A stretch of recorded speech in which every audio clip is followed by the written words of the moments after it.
All that Botox that makes me not look 106. 120.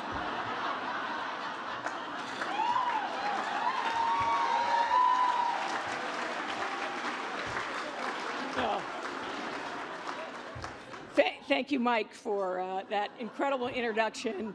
He has no idea how meaningful this is to me, because actually he didn't hire me when I applied for a job out of college. So this is like... I want to thank David and all the trustees at this really important organization for the impactful work they do. And of course, my fellow honorees. I feel surprised I'm in a class with all of you, and so many are friends, and just you're so impressive in everything that you do. Shout out to my partner, Kara, and my family. We're actually having Thanksgiving dinner over here because there's so many of them that have showed up. So we just figured we'd cover that both. But the theme is leadership in challenging times. And I always say that, to me, leadership is four things: people, passion, purpose, and persistence. And the first thing, and probably the most important thing for a CEO to do, is to pick their team. And I have to say, over here, I have a portion of the Franklin Templeton Executive Committee, as well as some of my board members, and I can't think of a better team. I think they're the best in the industry. In the 4 years, we have doubled the assets in the firm to $1.7 trillion. Done 10 acquisitions, and they do it always staying focused on the clients and really working together as a team. I'm just proud to be a part of it. So thank you, guys.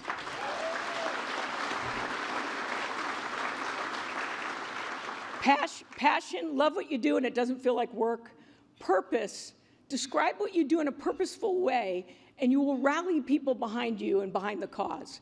Now, I actually learned that I wasn't very good at this because I asked my 5 children whether any of them would join me in this industry, and my daughter said, "No way, Mom, I want to do something that helps people." And I said, are you kidding me? Like, this is what we do every day. We help people achieve their most important financial goals, whether it's retirement, helping their kids pay for college, or saving for a rainy day, or I won't even say hurricane, but saving for whatever those unexpected things are. That's what we do. And we work with pensions and institutions and financial advisors whose clients are teachers and doctors and plumbers and firemen and policemen. And we help them collectively invest their money into companies where they have ownership in those companies that are innovating and changing lives. Think about the COVID vaccines that came through. In 18 months after a major global pandemic, you had companies like Pfizer, J&J, Moderna, who came through and with these breakthrough vaccines that saved millions of lives. Think about the innovations that have happened with the smartphone and how that's changed our lives, or the wearables that help you measure your health. My son, Christopher, was diagnosed with type 1 diabetes when he was 10 years old.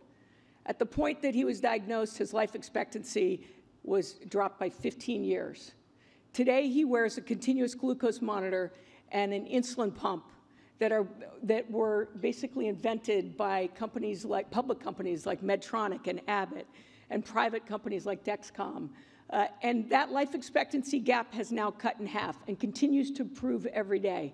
So I have to tell you, as a mother, I couldn't be more proud to work at Franklin Templeton and be a part of what is a very virtuous cycle in the free markets. Now, having said that, it is not a perfect place. There are a lot of improvements that we can make, and leaders here can make that difference. And then finally, I'll say persistence. My dad always said that sometimes the difference between success and failure is just who holds on longer.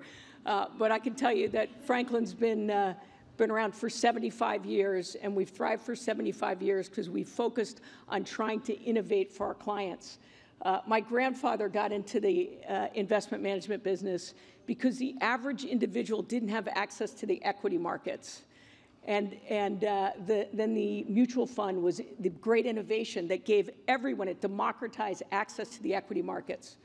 Well, we have that same challenge today because now companies are waiting longer to go public. They used to go public in 3 years, now it's 10 years. And all that appreciation in the early growth years is only appreciated to the people who can afford to invest as accredited investors in the private markets.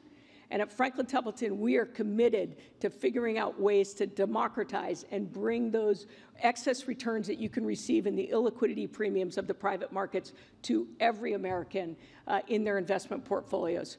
So people, passion, purpose, and persistence, unfortunately for you, not pithy, but thank you. And again, thank you to the CED.